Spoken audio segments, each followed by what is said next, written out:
Buenos días, jóvenes, ¿cómo están? ¿Qué tal? Le pediría, por favor, que escriban en el chat para saber si logran escucharme bien, obviamente sin interferencia, porque si no me escuchan no me escucharía nada lo que estoy diciendo. Y para saber si podemos llevar bien la clase, si no para volver a entrar y salir, si es que hay algún problema con mi internet. Si no se me escucha entrecortado y nada por el estilo, por favor.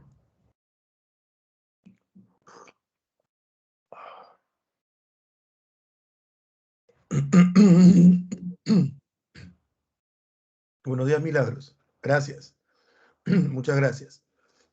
Por favor, bueno, como ya saben, la dinámica, ¿no? Pasen a la, a la práctica y comenzamos hoy con la clase de Edad Moderna. Por favor.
Pasen a la práctica, por favor.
Hola, cielo, ¿qué tal? Buenos días.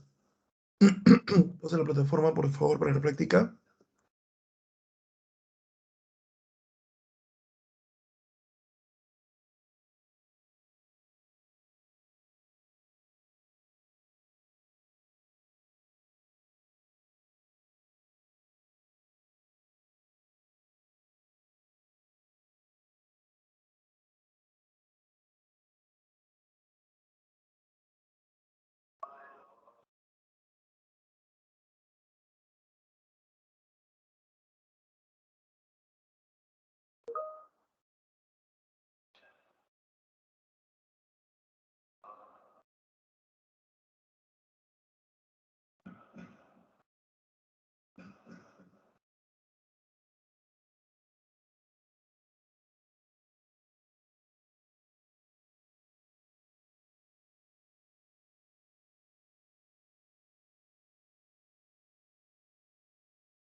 A ver, vamos a ver si corrige eso. No se preocupe.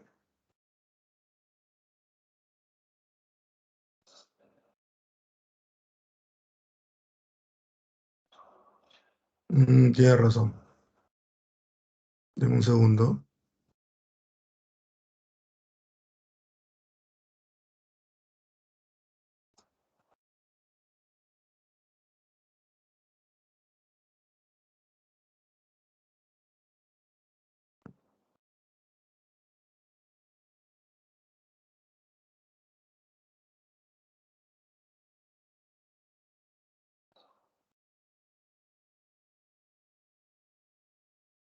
Yo lo corregí, tiene razón, no tenía puntos. Pero sí tiene. Qué raro.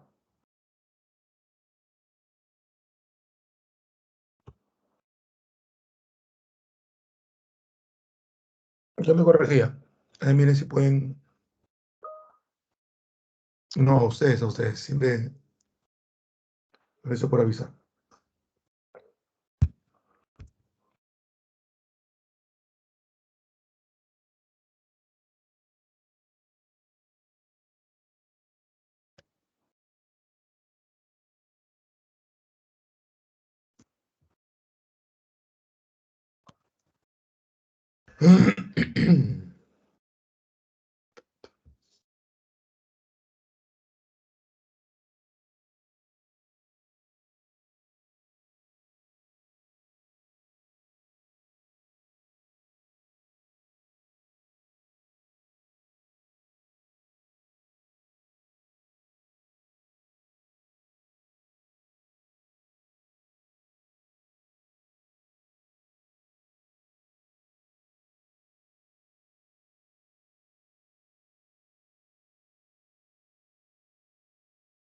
Un minuto más.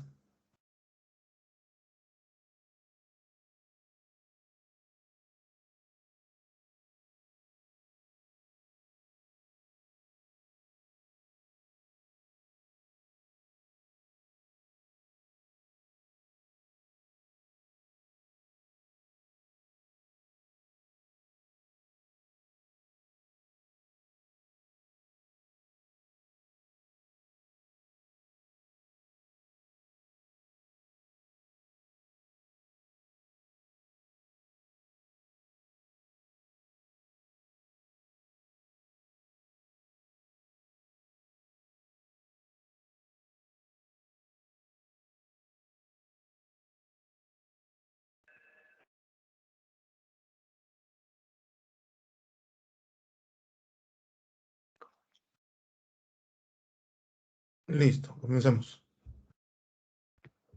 ¿Ya? Asumo que ya todos han ido a la práctica y el problema, el inconveniente inicial sí se solucionó. Sí, vamos a comenzar. ¿Ya? Buenos días nuevamente con todos los que han llegado. Hoy día nos toca hacer el repaso de Edad Moderna. En realidad agarra parte de la Edad Media y la Edad Moderna. Así que vamos a utilizar nuevamente el Word para ir viendo un repaso bien apretado y con muchas cosas nuevas sobre este periodo. ¿Está bien? Así que vamos a comenzar. Un ratito que prepare todo. Ujú. Ahí está.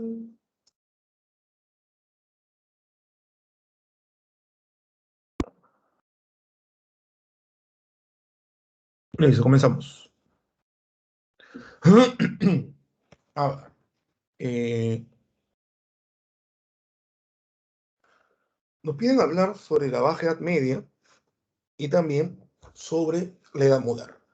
¿Está claro? Entonces, cuando hablamos de Edad Media, clase de la semana pasada, estamos hablando de la segunda edad de la historia universal, ¿se acuerdan? Del año 476 al año de 1453, con la caída de Roma Occidente hasta la toma de Constantinopla, ¿no? En este periodo encontramos la famosa economía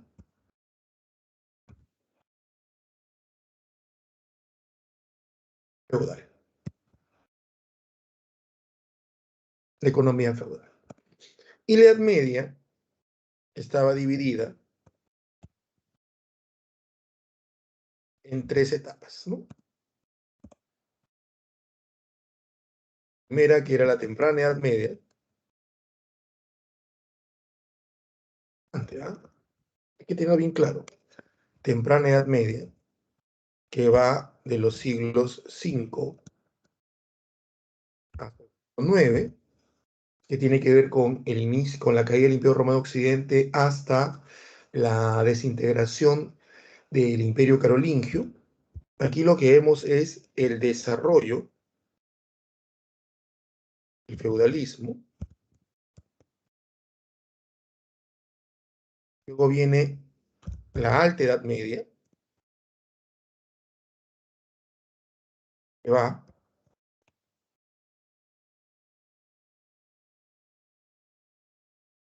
del siglo 9 al siglo 12. Algunos textos lo ponen 11, lo ponen 13.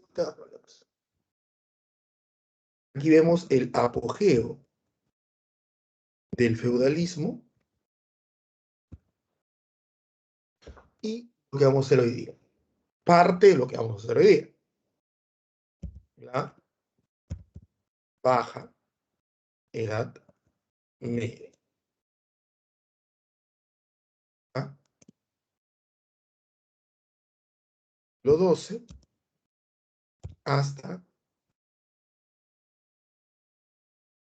es la crisis de la Edad Media.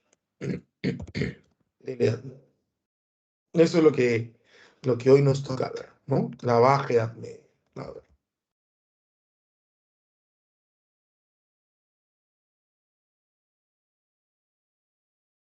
Edad Media.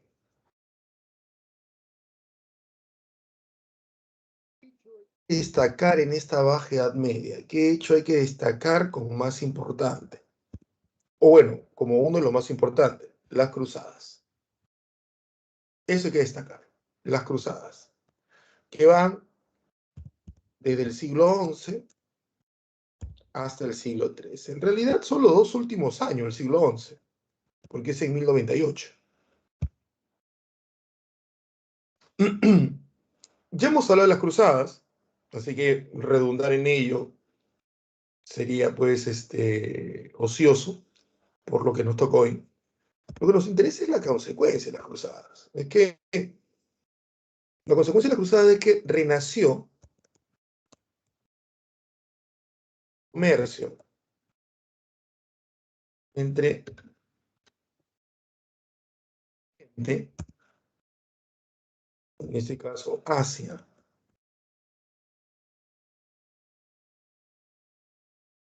y Occidente. Hablando de Occidente, estoy hablando de Europa Occidental.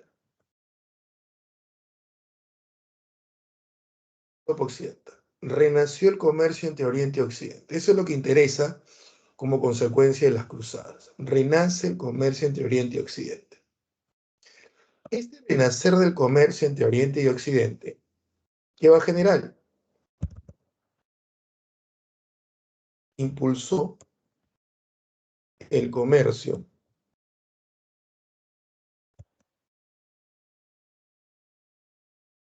existente a baja escala, ¿sí? Europa, Occidente. Eso es lo que impulsa este renacimiento del comercio entre Oriente y Occidente. Impulsó el comercio existente, pero en baja escala, en Europa Occidental. Empuja eso. Por lo tanto, Europa Occidental va a traer eso como consecuencia.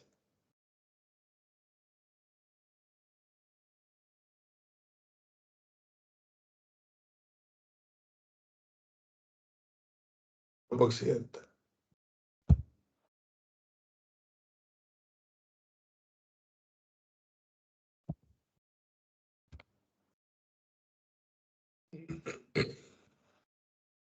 Vamos a tener que aquí, muchos hablan del renacimiento urbano y comercial. De esto se habla, ¿no? El famoso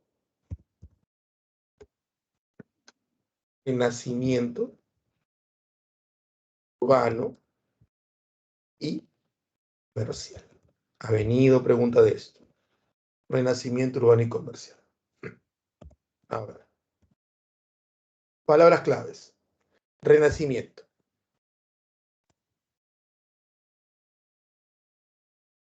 E. Hubo comercio entre Oriente y Occidente en la antigua Roma. Antigua Roma. La crisis del Imperio Romano. División en el siglo IV. Las invasiones bárbaras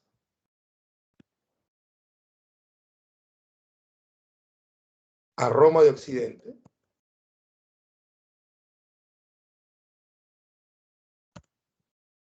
Pero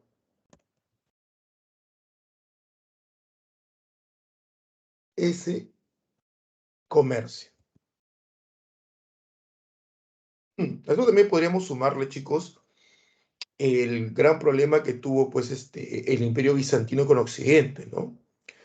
Haga memoria, Justiniano en el siglo VI trató de unificar todo el Imperio Romano nuevamente. Justiniano, emperador de Bizancio, tenía la idea de que todo el mundo cristiano debía estar bajo el poder de un solo hombre.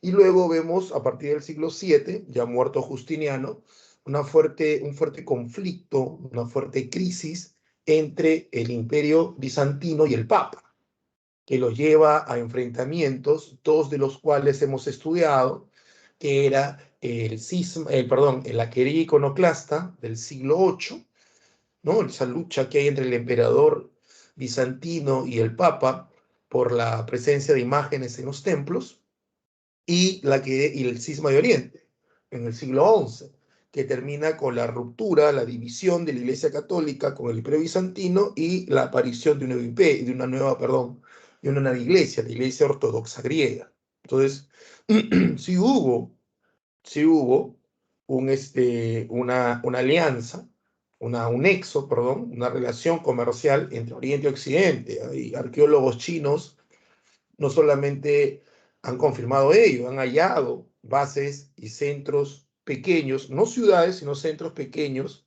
de aprovisionamiento de Roma en la ruta de la seda, en lugares que Roma no había conquistado, lugares que Roma no tiene dentro de su mapa, o no lo tenemos dentro de su mapa, pero sí lo han encontrado como base donde los romanos tenían negociaciones en esa ruta, que luego se termina rompiendo, ¿no? Se termina. Luego se llama Renacimiento.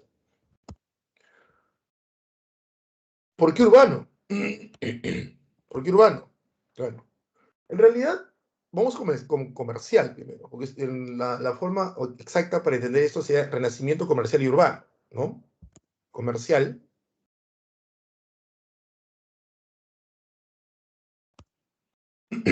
por lo que ya se sabe, ¿no?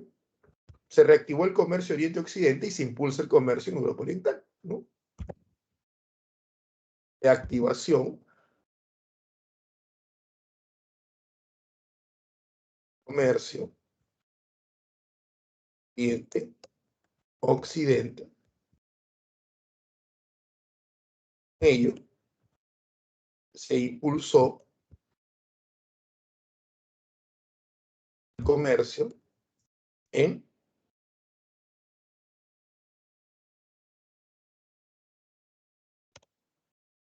¿Y por qué urbano? Bueno, las ciudades, las ciudades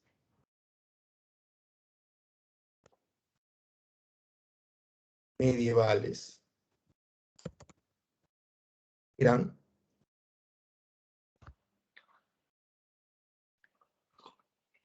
disculpe un poquito de café, las antiguas ciudades romanas.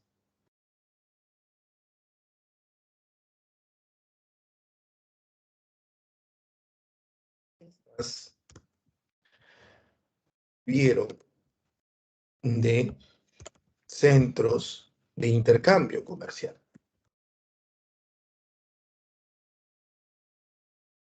La antigua Roma.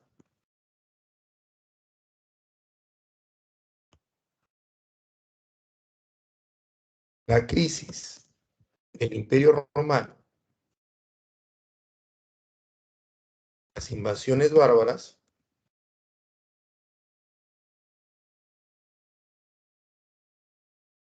el comercio cayó y en su lugar la economía agropecuaria, la economía agropecuaria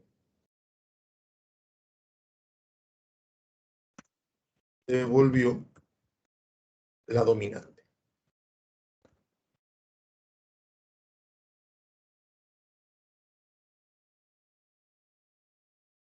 Las ciudades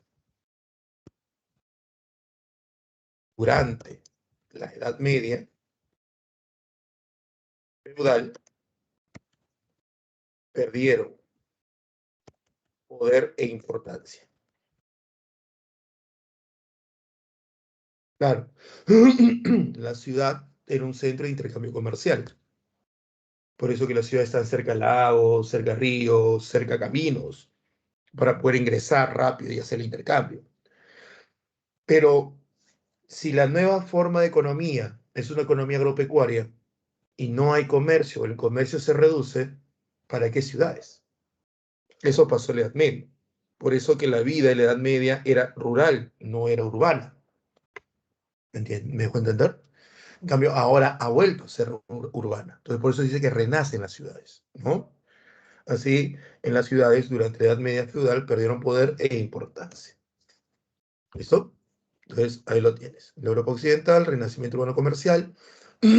¿Por qué cada una de esas palabras? ¿Por qué Renacimiento, por qué comercial y por qué urbano? ¿Ya? Ahora vamos a hablar siglo por siglo. ¿Qué es lo que pasó? Para entrar a la Edad Moderna. Porque hay algo que ustedes deben entender, ¿ya? A veces hay alumnos, y no es culpa de ellos, es la manera tan pésima como nos han enseñado historia, nos han enseñado historia. Y no digo tu profesor específicamente, no digo que el profesor usted se le alucina mejor porque mi otro profesor, no, no, no. Digo la forma completa cómo se entiende la historia, y se entiende la historia por temas. cuando nada en ningún curso es temas, es un proceso, es un proceso, donde si aprendiste A, ahora tienes que aprender B, pero no quiere decir que A no lo aprendí, bueno, ahora viene B, no, necesito saber A para entender B, es así de simple. Si llego a Z, es porque entendí bien desde la A, porque todo es un proceso que de A me lleva a Z. O sea, eso hay que entenderlo. Por eso que está mal eso, y disculpe que tome este tiempo, ¿no? Usted ya no está en el colegio. Pero está mal eso de jalé el primer bimestre, me recupero en el segundo. No, no. Porque esa recuperación del segundo con mejores notas podrá ser cierto, pero el proceso lo has roto. Porque si no entendiste el primer bimestre, va a haber cosas que en el segundo te estás perdiendo. Y que estás aprobando por memoria, por presentación de cuaderno, por, no sé, por levantar la mano hasta para decir tu nombre en el salón, etcétera. Pero es un proceso, es un proceso. Y eso es lo que hay que entender, nada que profesor, comienza con edad moderna, pues. El tema es edad moderna, ¿qué hace edad media? O sea, esto no es una cosa así que coloco B y no importa si no sabes A. Todo es un proceso. Que para que ese proceso sea, no sé, más didáctico, artificialmente, artificialmente, le ponemos nombres, edad media moderna, es una cosa, pero que como tal existan, es otra cosa, es otra cosa, ¿entiendes? El bosque existió antes de que el humano lo llamara bosque, que para poder entender el conjunto de árboles le decimos bosque, es otra cosa, porque el humano es un ser simbólico que necesita ponerle nombre a todo, pero es mucho más que eso lo que estamos estudiando. Pero continúo. A ver, el siglo. Bueno, ya vimos qué pasa en el siglo XII, ¿no? Renace el comercio Oriente-Occidente. ¿Qué pasa en el siglo XIII? El siglo XIII. Esto ha preguntado San Marcos. A ver,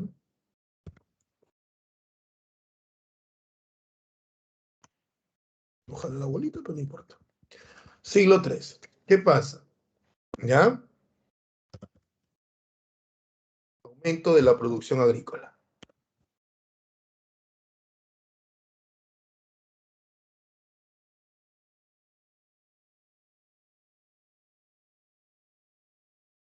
Aumento de la producción agrícola. Como nunca antes en la historia aumentó la producción agrícola en Europa.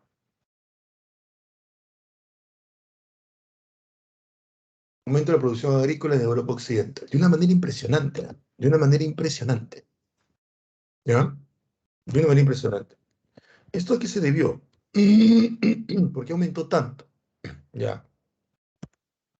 Ingreso de la moneda en la economía europea.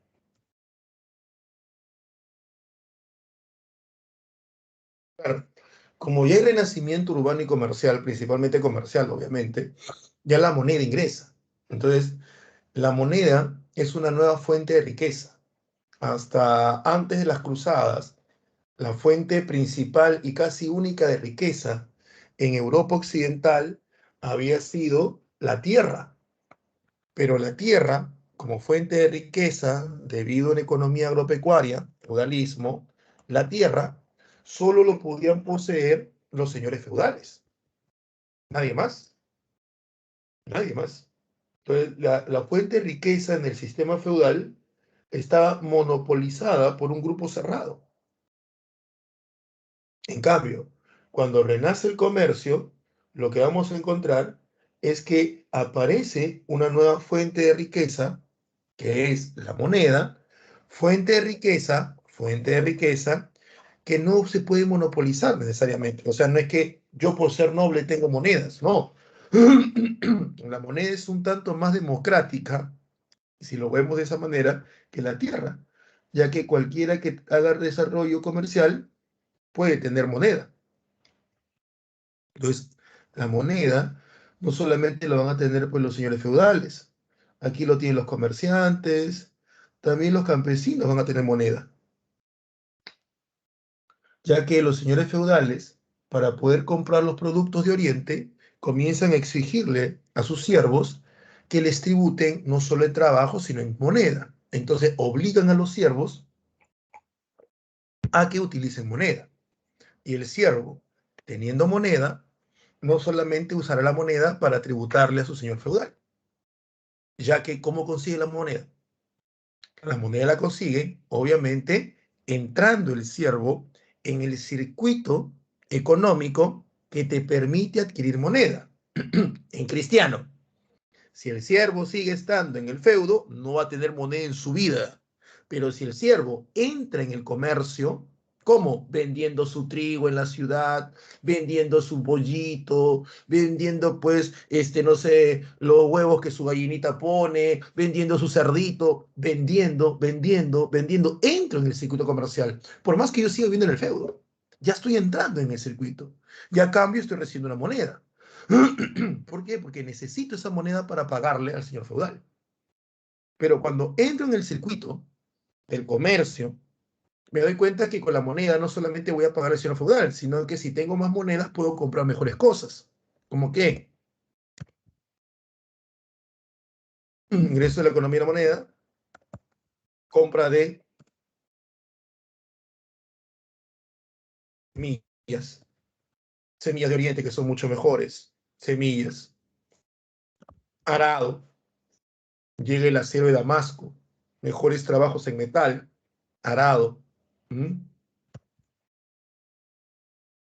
Y reemplazo. Pregunta de San Marcos, ¿ah? El buey por el caballo. Antes no usaba el caballo en las faenas agrícolas porque, uno, era muy costoso, ¿ya?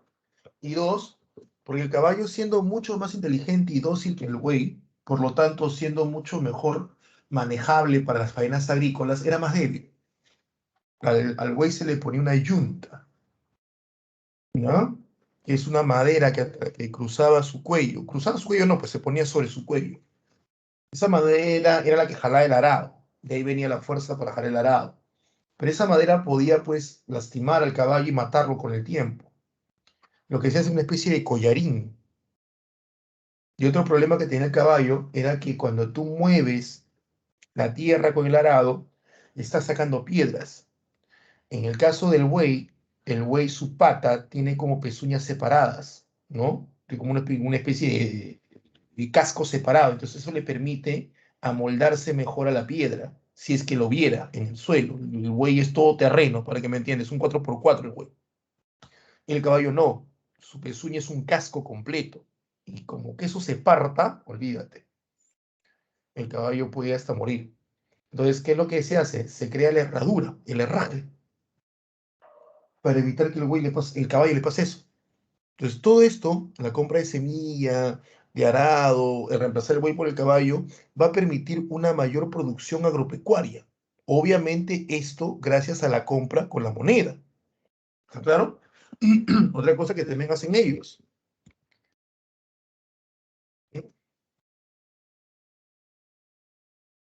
Tienden la zona agrícola. ¿Cómo? Secando pantanos, talando bosques, ¿ya? Secan pantanos, talan bosques,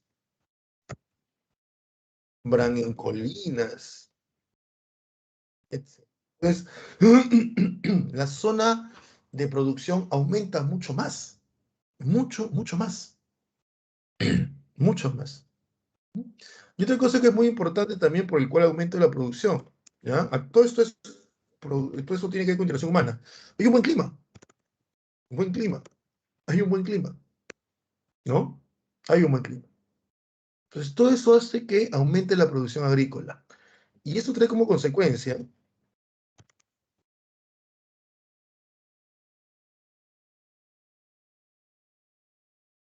todo esto, aumento de la demografía. Hay más gente. En el siglo XIII hay muchas personas, muchas personas. Es el siglo dorado, por así decirlo.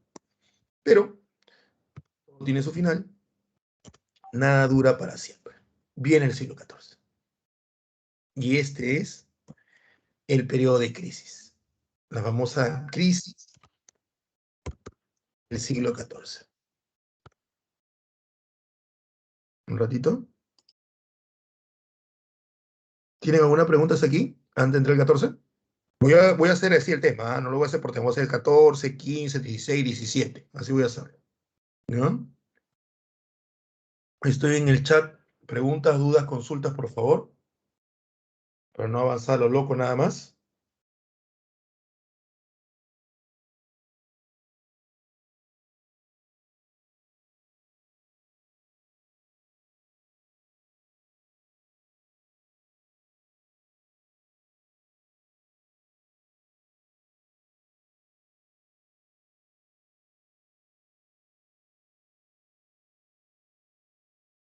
Si me quedo en silencio, pues estoy esperando que alguien diga algo o escriba algo.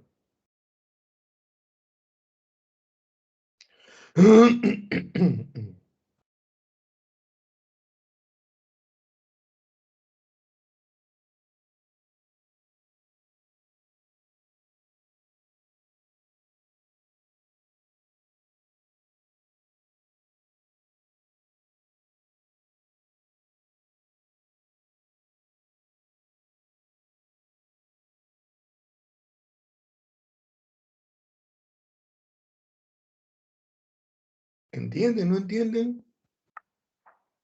Su silencio me preocupa. No entienden nada, no están en clase. Cogemos así, ¿eh? Yo no me hago ningún problema. A mí me pagan por enseñarles a ustedes, porque ustedes entiendan. Si no recibo respuesta, estoy preocupado. Entonces tengo que esperar que ustedes me digan algo.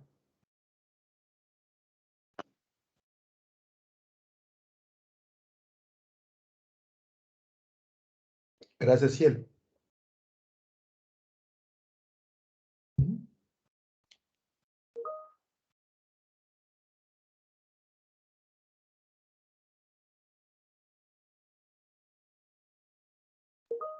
No es de Hayek. Hayek. Llegué ese tiempo. Listo, gracias.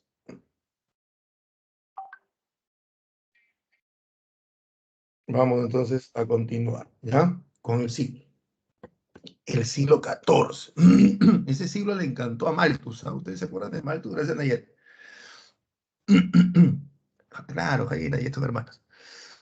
El siglo XIV le encantó a Malthus, ¿ah? Olvídate. Esa teoría de malthusiana, de la gente crece en proporción aritmética, perdón, en proporción geométrica y la comida aritmética fue por este siglo, ¿ah? El siglo XIV, que también ha venido en el examen de admisión, ¿no? La crisis del siglo XIV, ¿no? Esta es una crisis feudal. Crisis feudal, porque hay que entender que a partir de la Baja Edad Media todo es feudal, todo es crisis del feudalismo y al mismo tiempo desarrollo del capitalismo. Crisis del siglo XIV. ¿En qué consiste esta crisis? Bueno, ¿no? Eh, Pésima producción, ¿no? La producción agropecuaria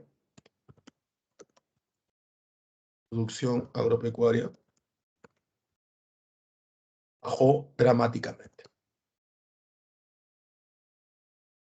dramáticamente. ¿Por qué? ¿Por qué la producción agropecuaria bajó dramáticamente? Bueno, primero, pésimo clima. Pésimo clima. Se habla hasta de una mini era del hielo. Pésimo clima. Segundo, los nutrientes de la tierra se agotaron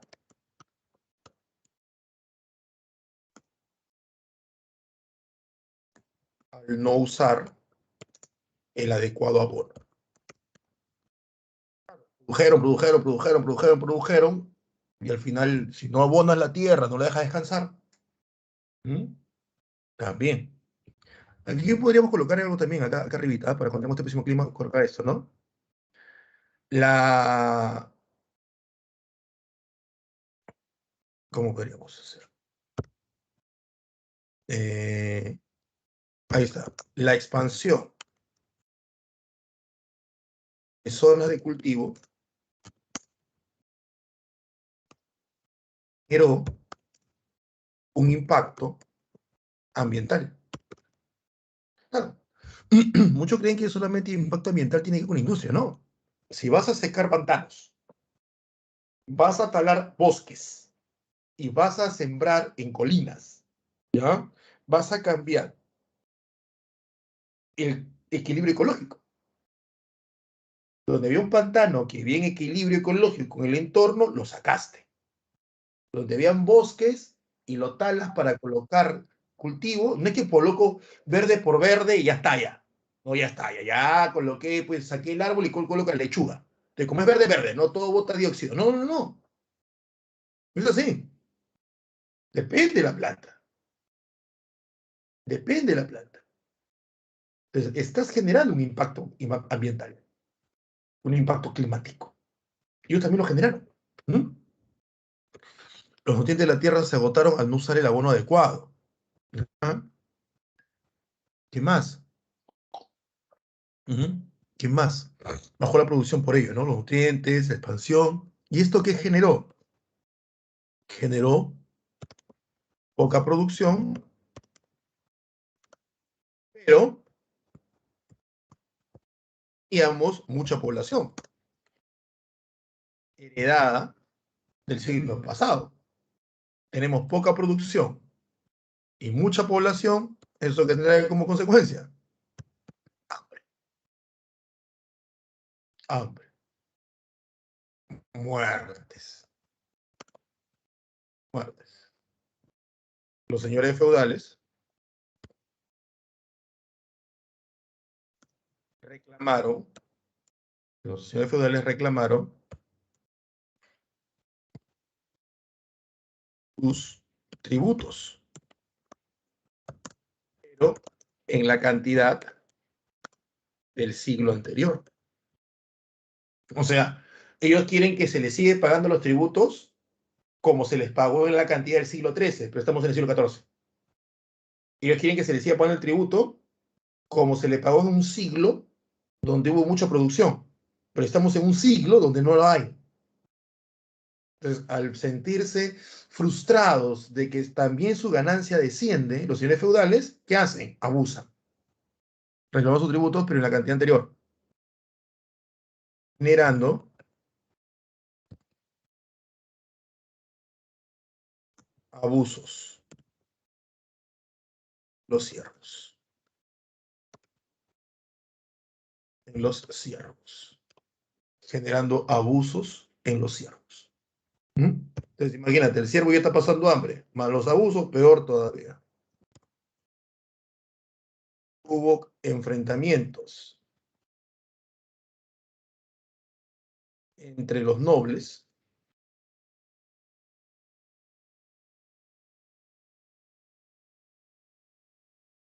Un ejemplo, la Guerra de los 100 Años. Enfrenta a Francia contra Inglaterra. Hubo enfrentamientos de los nobles, ¿no? ¿Y esto qué produjo? Esto producía también muerte.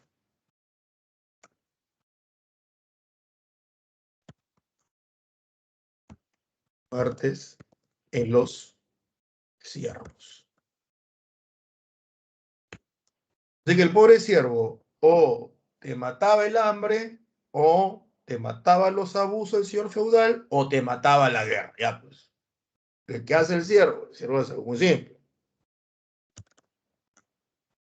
Siervos, perdón, ahí está mejor. Muchos siervos escapan de los feudos hacia las ciudades. Muchos siervos escapan de los feudos hacia las ciudades. Y la pregunta es, ¿por qué te vas a la ciudad? ¿No? ¿Por qué? ¿Qué hay en la ciudad que te lleva a eso?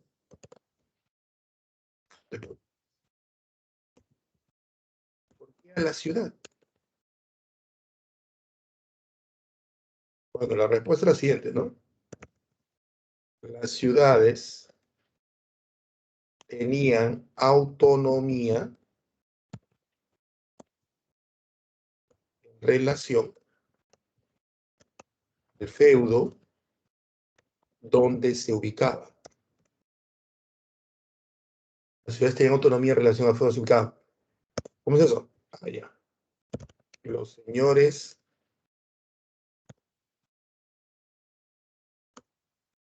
feudales habían llegado a tratos con los comerciantes, por el cual le cedían autonomía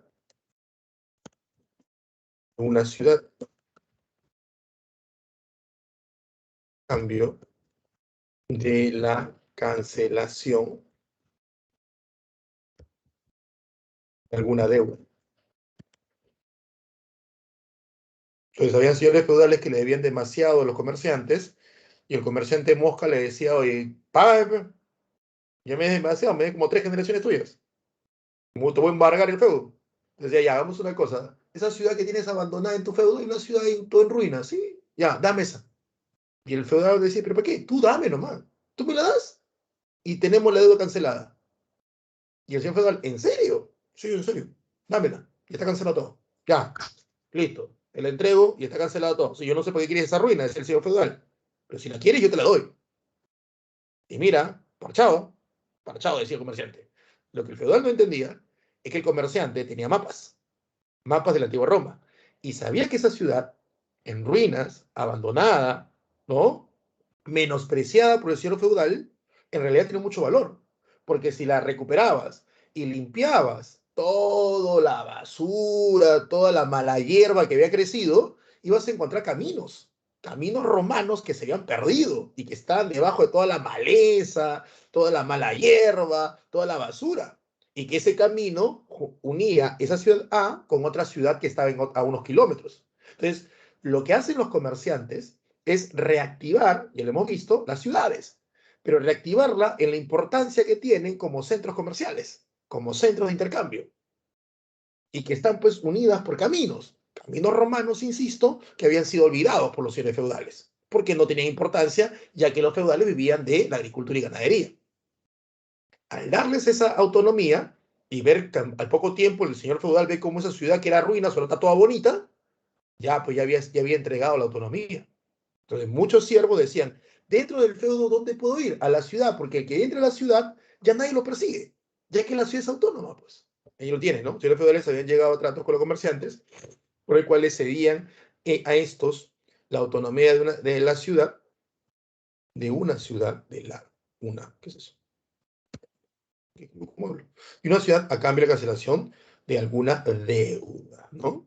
Esto se hacía a través de cartas o fueros. Ahí se llama el documento por el cual el señor feudal y el comerciante dan esa autonomía. Entonces, muchos siervos escapan de los feudos hacia las ciudades, ¿no?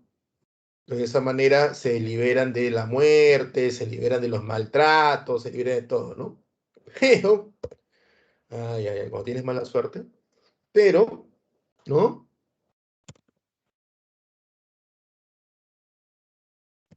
En las ciudades, en las ciudades italianas, inicialmente,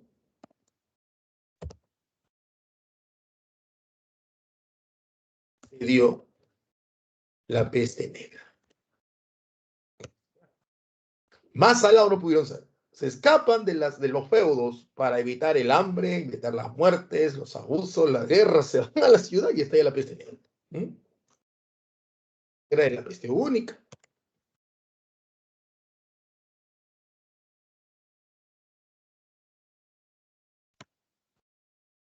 La peste negra. Bubónica. ¿Mm? La peste negra llega a Europa desde Asia. Desde Asia. Gracias al comercio entre estos dos continentes.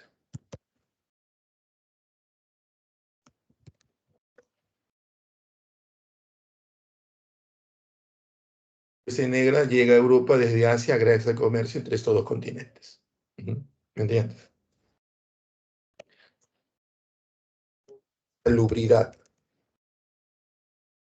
y el exceso de población en las ciudades, sumado a la letalidad de esta enfermedad,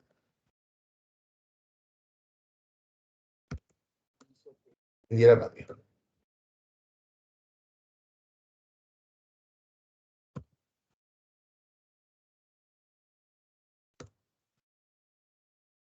Matando a un cuarto de la población europea. Menos de 25 años.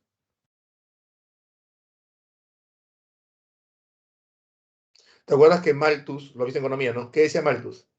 Cuando la población crece en proporción geométrica, pero el alimento crece en proporción aritmética, es necesaria, o no sé si la palabra clave fue necesario, pero es necesario usar yo, que aparezcan guerras, enfermedades, pestes, cataclismos para que todo se equilibre, decía Malthus, ¿no? Bueno, es que Malthus había estudiado el siglo XIV, porque no te olvides que Malthus es del siglo XVIII y XIX, ¿ya? Malthus había estudiado el siglo XIV. Entonces aquí la población se disparó, entonces Malthus considera que la guerra de los 100 años y la peste negra, principalmente la peste negra, es lo que equilibra, es lo que equilibra, ¿ya? La baja de la población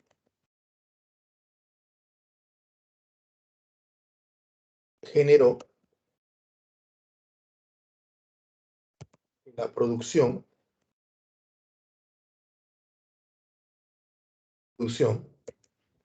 tanto del campo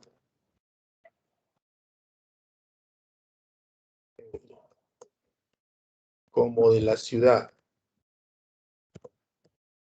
comercio, artesanos, cayera dramáticamente. O sea, la producción decae. La producción decae. Esto tuvo impactos distintos en cada zona. Cuando hablo de cada zona, estoy hablando de feudo y ciudad.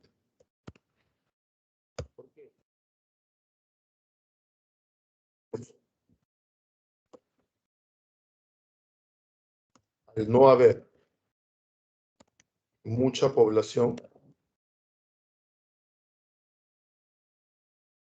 producción decayó y el feudo entró en crisis.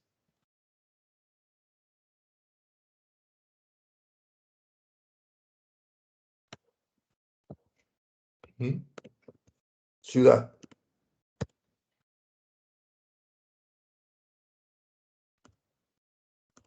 No haber mucha producción, mucha población, la producción decayó.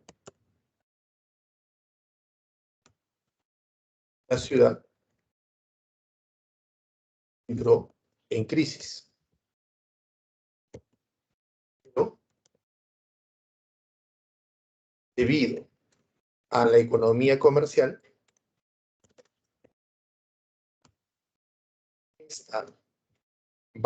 esta necesidad de mano de obra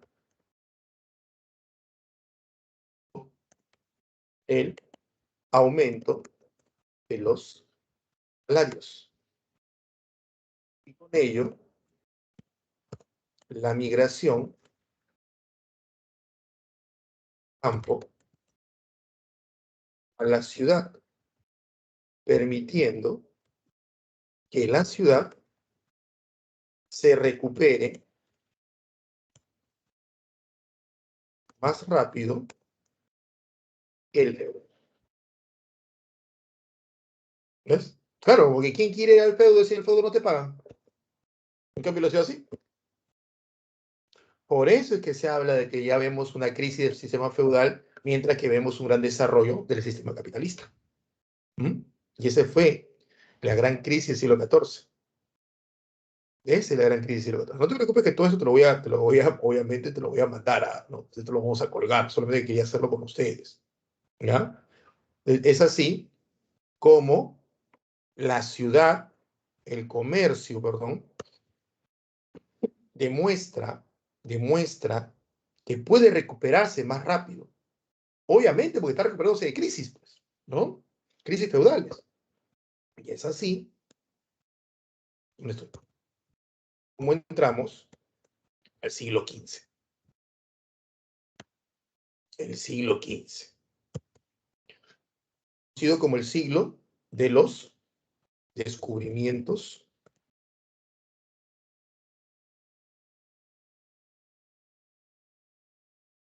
siglo XV, el siglo de descubrimientos geográficos. ¿Por qué? Lo siguiente, ¿no? Protagonistas. Protagonista de este descubrimiento geográfico. Portugal y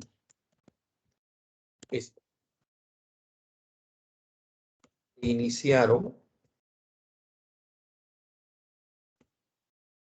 viajes de exploración para llegar a Oriente, Asia, y así establecer comercio con esa zona, ¿no? Se supone que todo esto se debió, también pregunté a San Marcos, que todo esto se debió a la toma de Constantinopla. Pero vamos a hacer una preguntita.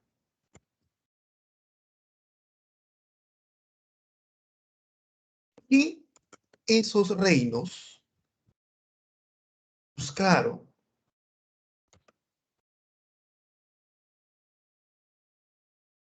alternas a Constantinopla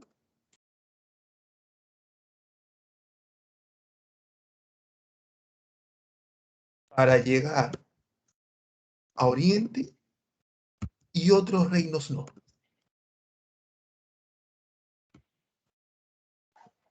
Porque la tradición nos dice, ¿no? Que Portugal y España buscan rutas alternas ya que Constantinopla cayó en manos de los turcos. Entonces, cuando los turcos otomanos de religión musulmana toman Constantinopla, ellos cortan el comercio Oriente-Occidente. Y esto obligó a España y Portugal a buscar rutas alternas. Entonces, la pregunta que uno se hace es, ¿e Italia? ¿Francia? ¿El Sacro Imperio Romano Germánico? ¿Inglaterra? ¿Ellos no vivían de ese comercio también? ¿O al menos no se beneficiaban? La respuesta no puede ser no. La respuesta no puede ser negativa. ¿Por qué? Porque ser eso, entonces no hubo renacimiento urbano comercial en el siglo XIII, siglo XII, de las cruzadas. Entonces, hemos visto que sí hay un renacimiento debido a este comercio Oriente-Occidente. Entonces, sí se beneficiaron estos reinos con el comercio Oriente-Occidente. Sí estaban beneficiados. Entonces, la pregunta es, si la toma de Constantinopla implica cortar rutas comerciales, ¿por qué Italia, Francia, Inglaterra, el CIRC no se vieron afectados? porque de verse afectados también hubieran estado buscando rutas alternas, pero no lo hicieron. Los que buscaron rutas alternas fueron España y Portugal. ¿A qué se debe que solo dos reinos buscan rutas alternas o solo dos reinos se ven perjudicados con la toma de Constantinopla? Porque los demás no lo hacen. ¿No hacen qué? No buscan rutas alternas. No hacen descubrimientos geográficos. ¿Qué está pasando? ¿Por qué ellos dos? La respuesta. ¿Ya? La respuesta. Porque estos reinos buscaron rutas comerciales alternas a Constantinopla para llegar a Oriente y otros reinos no. Mejor. La respuesta,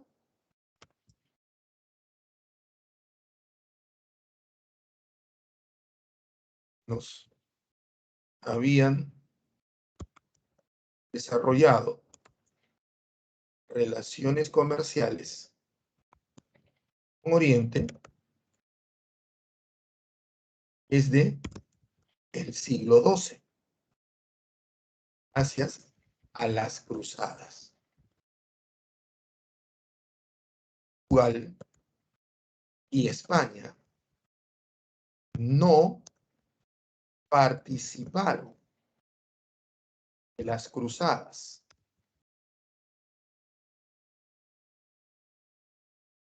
lo cual evitó que desarrollaran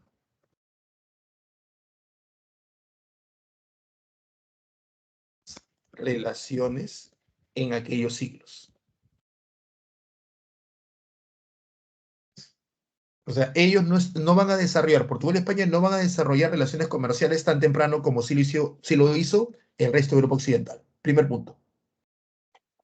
Primer punto. ¿Ya? Segundo punto. El Renacimiento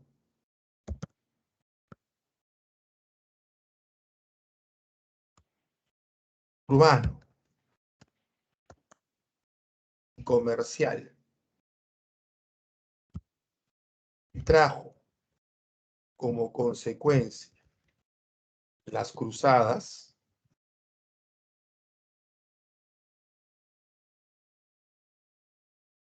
también generó que los reinos de Europa Occidental desarrollaran producción propia y no dependieran tanto de Oriente.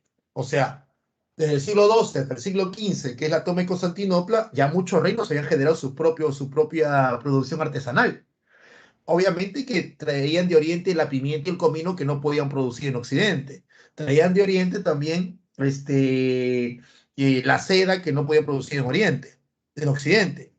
Pero de que solamente fueran los reinos de Italia, los reinos de España, perdón, del CIRC, los reinos de Inglaterra, solamente fueran pues entes receptivos, ¿no? Mándame, yo compro. No, no, eso es falso. También se desarrolla el comercio, ¿no? Producto de esta tradición que se está generando desde las cruzadas. Cosa que no le está pasando a España y Portugal, que son los más pobres de toda Europa, desde el punto de vista económico comercial, ¿ya? El recinto comercial que trajo como consecuencia las cruzadas, ahí, también generó que los reinos de Europa Occidental desarrollaran producción propia y no dependieran tanto de Oriente. Un ejemplo, la Liga Hanseática.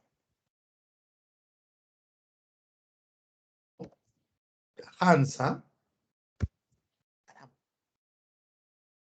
la Hansa teutónica.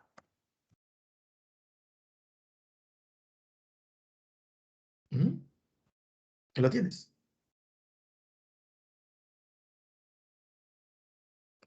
Otro dato importante. ¿Mm? Los italianos habían monopolizado la ruta del mar Mediterráneo.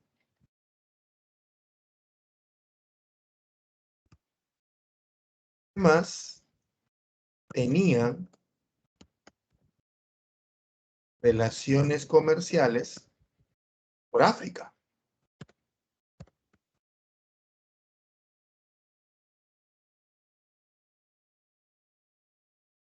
Lo cual permitió no verse muy afectado con la toma de Constantinopla.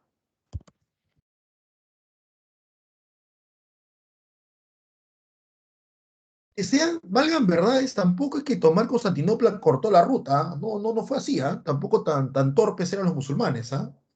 Lo que hicieron fue encarecerla. ¿Dónde viene el problema? El problema para Portugal y España,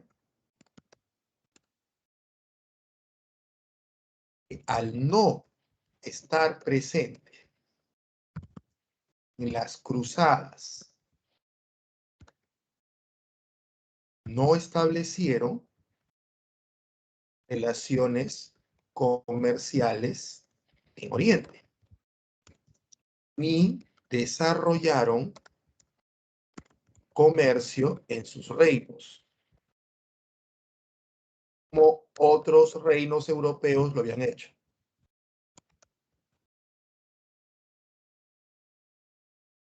Lo habían hecho. La toma de Constantinopla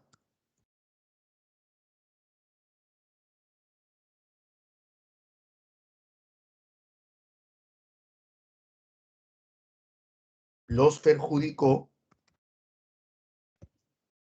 porque al ser musulmanes, los nuevos dueños de esa ciudad,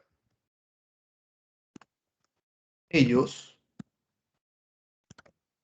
a lo mejor Portugal y España, tendrían problemas, ya que estos reinos habían estado en guerra con los musulmanes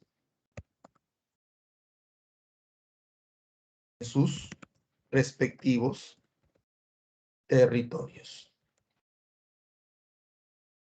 José no me lo perjudicó porque al ser musulmanes los nuevos dueños de esa ciudad, Portugal y España tendrían problemas ya que estos habían estado en guerra con sus respectivos. Un ejemplo, ¿no? La guerra de reconquista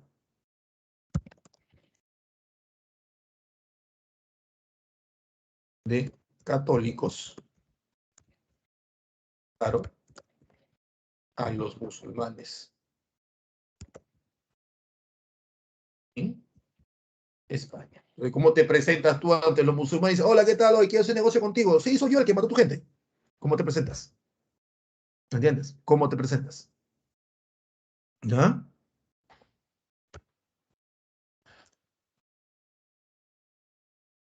Es sumar monopolio, ruta mediterránea por parte de los italianos.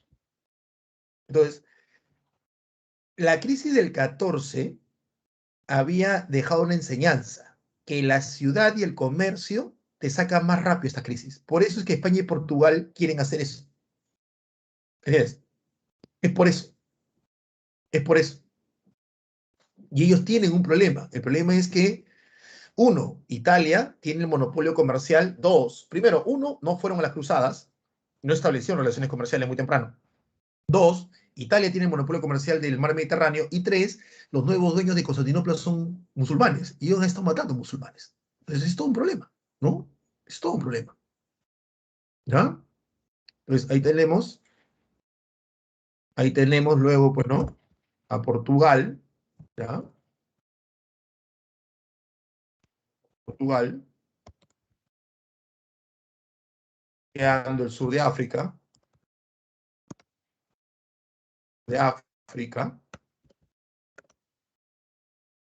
y llegando a la India, ahí donde se convierte pues Lisboa en la ciudad más importante de todas, y tenemos a España, ¿no? Realmente,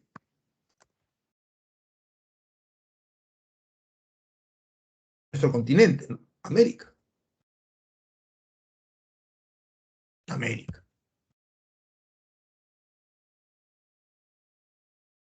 Y eso nos lleva, y eso ya lo terminamos, porque así lo voy a hacer, todo esto repaso va a ser siglo por siglo, ¿ya? Y eso no te preocupes, vamos a terminar todo. Y esto nos lleva, pues, que lo veremos la próxima semana, al siglo XVI, que es el siglo de los españoles. Siglo de los españoles. Si te das cuenta, no he tomado un tema específico. No es que me he puesto a hacer un tema específico. Vamos a hacer, chicos, guerra de los 100 años. Causa, consecuencia. No, porque eso yo se asumo que ya saben algo. Dicho, ya, chicos, humanismo, lugar, no. Lo que yo estoy haciendo no es atacar un tema específico. Lo que yo estoy haciendo es explicar un proceso. La próxima semana voy a decir siglo XVI, XVII y XVIII, ¿no? Pero no voy a sentarme pues a decirte, a ver, Lutero hizo esto. No. Te voy a explicar el siglo XVI, por qué España es poderosa, a qué se debe. Voy a hablar un poco de historia del Perú. ¿Está bien? Te voy a hablar de la revolución de los precios. Voy a tener que hablar un poquito de economía. Voy a hablarte de la rivalidad entre España y Francia. O sea, cosas que no hemos tratado porque nos fijamos en el avanzado, en el intermedio y en el básico, en temas. Humanismo, renacimiento.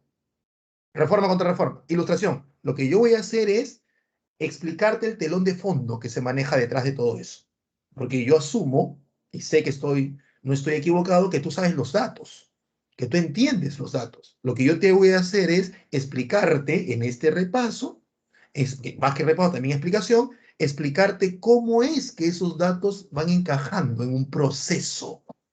Que San Marco ha preguntado mucho sobre procesos, pero el proceso no es un tema específico, pues. Un proceso, como te das cuenta, demora siglos. Mira, comencé con el siglo XI y todo es proceso, ¿ah? Todo es proceso. Acá no te he puesto nombres específicos, no te he puesto datos específicos, fecha, ¿no? Salvo los siglos para ubicarnos en el proceso. Y todo esto tiene que ver con la crisis del sistema feudal. Esta hoja, por si acaso, la voy a pasar, ¿ya? Así que, por favor, manténganla, imprímanla si pueden, ¿no? Es un regalito de mí para ustedes. Acá me dice todo bien. Adolfo me dice, España y Portugal estaban más lejos. Sí, pero también España y Portugal hay que entender que eran reinos muy divididos, ¿ya? Muy divididos. Cuando vemos que en las cruzadas va el rey de Francia, ¿no? España no tenía un rey. España tenía reinos.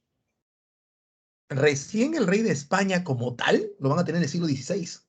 No tenían rey ellos. Portugal recién es reino a final de Edad Media. Portugal era un ducado,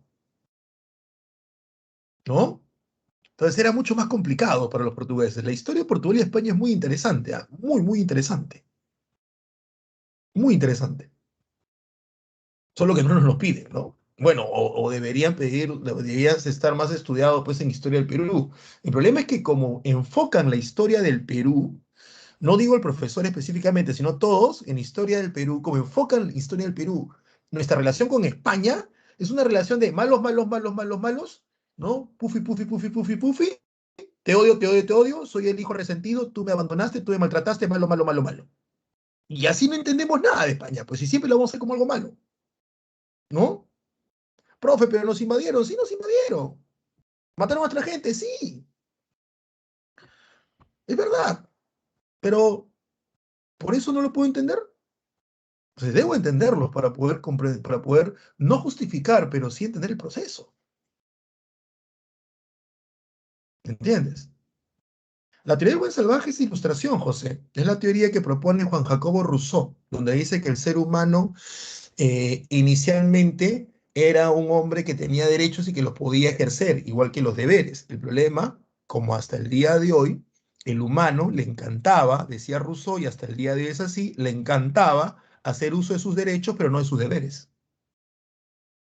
O sea, él quiere que todo el mundo respete sus derechos, pero él no quiere llevar a cabo sus deberes. ¿Y el deber qué significa? Respetar el derecho del otro, ¿no? Respetar al otro. Él no quiere, él quiere que lo respeten a él nomás, el egoísmo humano.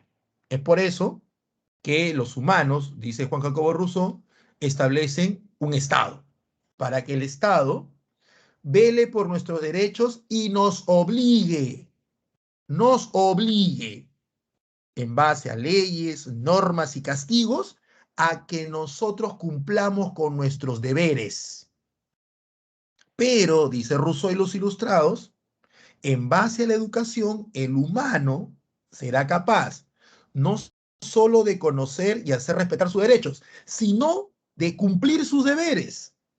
Y cuando eso pase, la sociedad no necesitará a un gobierno o Estado creado para obligarnos a cumplir nuestros deberes, sino que el Estado dejará de existir porque ya no es necesario, ya que seremos un grupo de personas conscientes, no solamente de nuestros derechos, sino también de nuestros deberes. Esa es la famosa teoría del buen salvaje, ¿no? Que antiguamente, como éramos pocos, podíamos hacer uso de nuestros derechos de manera irrestricta, pero a medida que nosotros comenzamos a vivir en una sociedad mucho más poblada, nuestros derechos cada vez comienzan a chocar con los derechos del otro. Y cuando yo tengo que respetar el derecho del otro, tengo que ejercer mi deber. Es decir, tengo que respetar al otro. Pero como no me da la gana, porque soy un egoísta y solamente digo, si no quieres, respeta nada más, ¿no? Ahí está, pues. Por eso necesitamos Estado. Y por eso es cuando yo no quiero ejercer mi deber y el Estado que viene a hacerme ejercerlo lo desconozco, entramos en crisis, pues. Caos. Manifestaciones, se queman cosas, matan personas. ¿Por qué? Porque el Estado debe, es su función, velar por mis derechos, pero exigirme que cumpla mis deberes. Eso nadie te lo dice, ¿no? Eso todo el mundo le dicen, el Estado solamente cuida tu derecho no. Eso no es así. También tiene que ver el deber. Solo que los seres humanos somos un mate de risa. A ver, algunas preguntas. ¿Dónde estoy?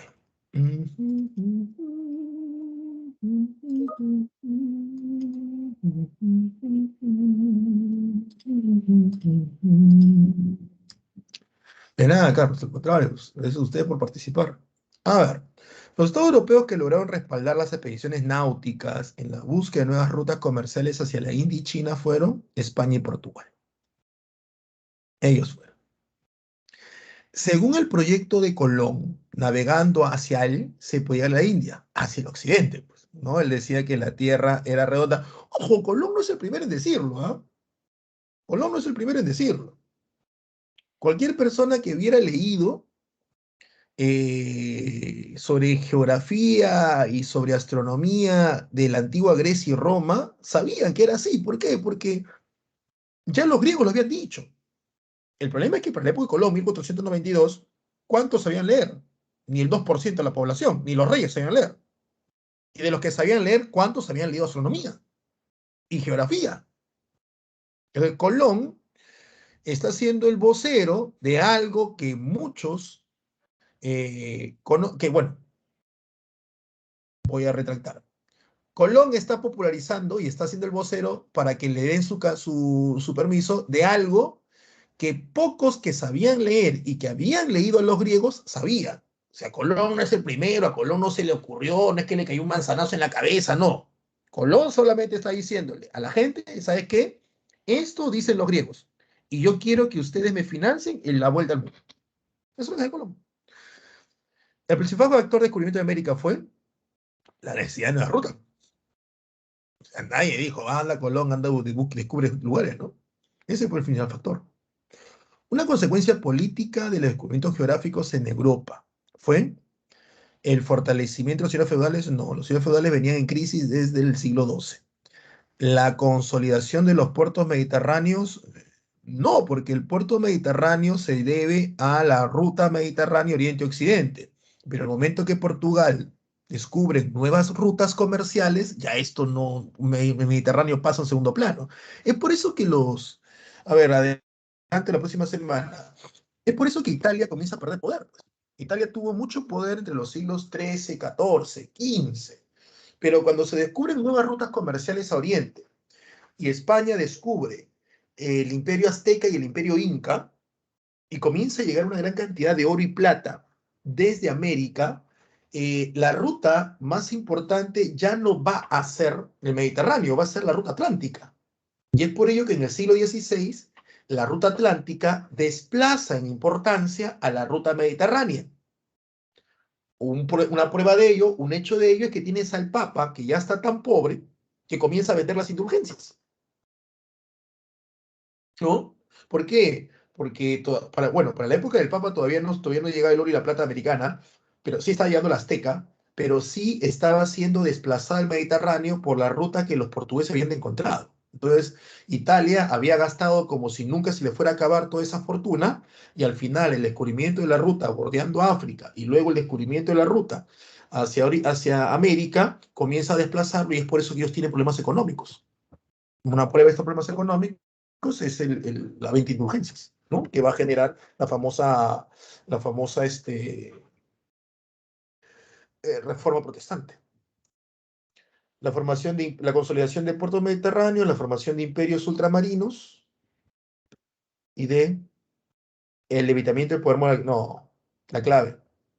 Portugal y España, ¿no? Brasil, que hoy día nos enfrentamos. Perú, que fuimos el corazón del virreinato más grande. A ver, voy a cerrar esto. Los descubrimientos geográficos en la costa occidental de África y la India, realizados por Portugal en el siglo XV y XVI, le permitieron a Portugal instalar sólidas estructuras políticas en África, establecer relaciones comerciales con los hindúes o indios, que sea más exacto, desplazar a los árabes del comercio del Océano Pacífico Índico, demostrar y comprobar la esfericidad de la Tierra. La clave es esta. Profe, ¿no desplazaron a los árabes del comercio? No, es que los árabes son más comerciantes terrestres, no son marinos. Erasmo de Rotterdam fue el más brillante difusor del humanismo. Su objetivo central, su objetivo central fue tratar de conciliar el dogma cristiano con la sabiduría clásica. En su obra más importante, Elogio a la locura, criticó duramente algunos aspectos de su sociedad.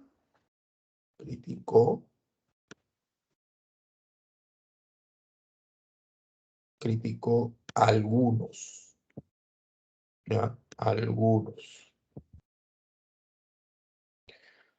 Criticó algunos aspectos de su sociedad.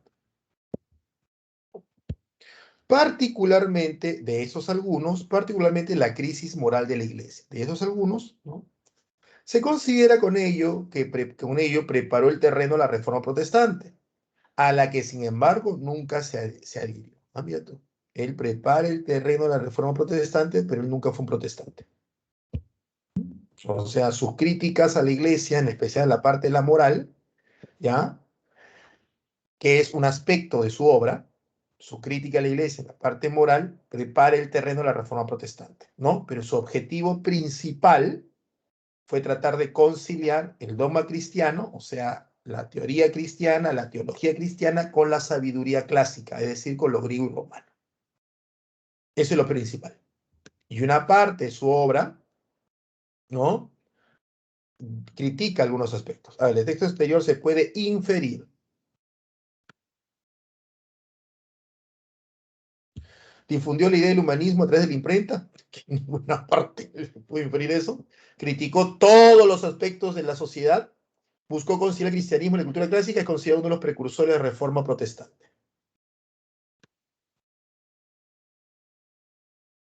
¿Cuál sería la clave aquí?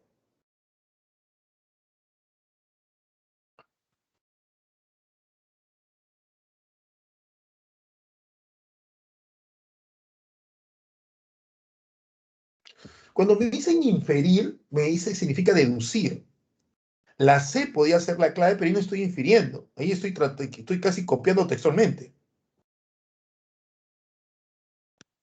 Esta es la clave. Porque acá me piden inferir. Entonces, inferir, si yo pongo la C, es igual que lo que está acá. No estoy infiriendo. No estoy copiando. Desde finales de la Edad Media existía un profundo malestar por el pueblo por la situación de la iglesia, ¿no? Uno de los aspectos más criticados fue la excesiva y mal administrada riqueza, pues poseía propiedades en toda Europa. Este es uno de los aspectos más criticados. Además, no sé, clásica, entonces, el clero tenía una escasa formación y los cargos eclesiásticos se vendían al mejor postor. Esa es la famosa simonía, ¿no? Además, o sea, uno de los aspectos es más criticados. Además es este. La oposición más fuerte se produjo a raíz de la venta de indulgencias. Ah, ya, la oposición más fuerte. O sea, como decir, en lo que colmó el vaso, ¿no? La gota de colmó el vaso. Establecida por el Papa León X con el fin de recaudar fondos para la construcción de la Basílica de San Pedro.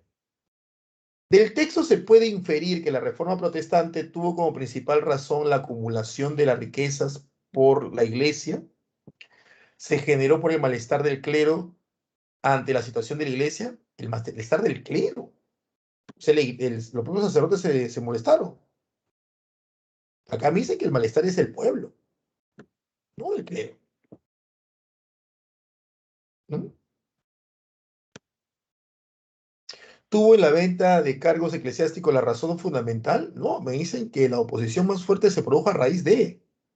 La venta de indulgencia fue el detonante para generar la oposición más férrea. Bueno, sí, ¿no?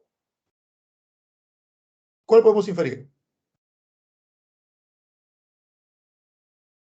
Acá me queda la A y la D.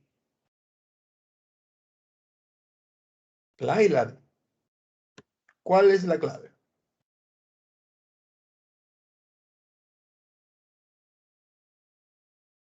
¿La A o la D?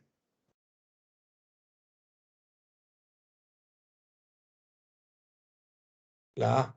Dice como que la reforma protestante tuvo como principal acumulación de la riqueza, ¿no? Profe, la formación de clero dice además. Además. 8. El edicto de Nantes, dado en Francia por los hugonotes. ¿Quiénes son los hugonotes? Ah, los hugonotes son los protestantes en Francia, son calvinistas en Francia. El edicto de Nantes lo que permite, dado por un rey, que también lo vamos a ver, ¿ya? Lo que permite es libertad de culto, tolerancia religiosa menos en la ciudad de París. Lo da el rey Enrique IV de Borbón, el primer rey Borbón de Francia, que con ello termina muriendo el pobre. Con respecto a las monarquías nacionales, el siglo XVI marca la alternativa correcta. Las monarquías autoritarias o monarquías nacionales se desarrollaron en Italia, Alemania y Austria. Falso. Italia no tenía monarquía. Alemania tampoco. Aparece el concepto de nación, estando Estado, siendo el máximo representante del rey. Sí, el rey dejó de ser el primus inter pares y se convierte en el jefe de Estado también. El rey de España, Carlos I, tuvo como ideal político crear una monarquía cristiana universal. Sí. Durante este periodo resaltó una enconada lucha entre Francia. Sí, la clave, todas menos la 1. ¿Por qué no la 1, profesor? Porque Italia no era una monarquía. Italia recién va a ser una monarquía en el siglo XIX. Lo mismo pasa con Alemania, que recién es una monarquía en el siglo XIX. Ya una monarquía sólida, una monarquía sólida. Nunca tuvieron monarquías absolutistas ellos. Austria sí lo era, pero Italia y Alemania no. La hegemonía de Francia en Europa durante el siglo XVIII, también vamos a ver esto, fue durante los reinados de siglo XVII, perdón. Ah, de Luis XIII y Luis XIV. También lo vamos a ver, no te preocupes. Solo que explicar el proceso es largo, como ya te has dado cuenta. El primer ministro de Luis XIII fue el cardenal Richelieu. También lo vamos a cardenal Richelieu, el hombre que lleva la monarquía absoluta. Estas preguntas a partir de la 12 lo voy a dejar para la próxima semana, ¿ya? Porque todavía no lo hemos desarrollado bien. Si quieres, te doy la clave, pero lo voy a desarrollar la próxima semana. A ver, los 30 años, con su fin, con la firma de los importantes tratados. Estos fueron la paz de Westfalia pone fin a una guerra, la última guerra religiosa europea, la guerra de los 30 años. Y la paz de los Pirineos es una paz que firman los franceses con los españoles. Gracias a esta paz, a la paz de los Pirineos, es que luego tú en España tienes a un rey Borbón. Porque la paz de los Pirineos hace que Felipe IV case a su hija con el príncipe de Francia, Luis XIV. Y es por eso que el nieto de ellos dos, de Luis XIV con su esposa española, va a ser Felipe V, el rey de España. Por eso es que España tiene un rey Borbón.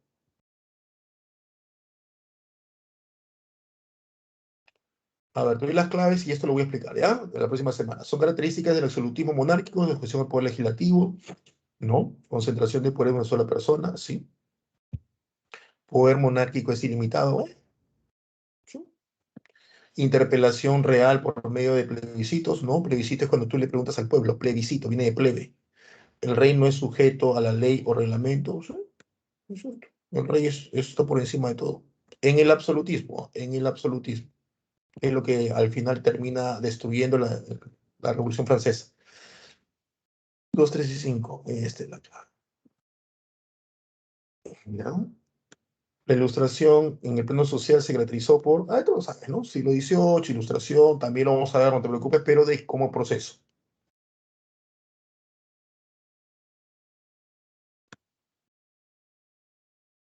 La clave es esta, ¿no? La crítica a la sociedad de estamentos. Y por último, colocar verdadero y falso. Voltaire, a partir del absolutismo, falso. Rousseau defendió que el poder provenía del pueblo, verdadero. Lo dejo ilustrado en los solsticios, verdadero. Falso, verdadero, verdadero.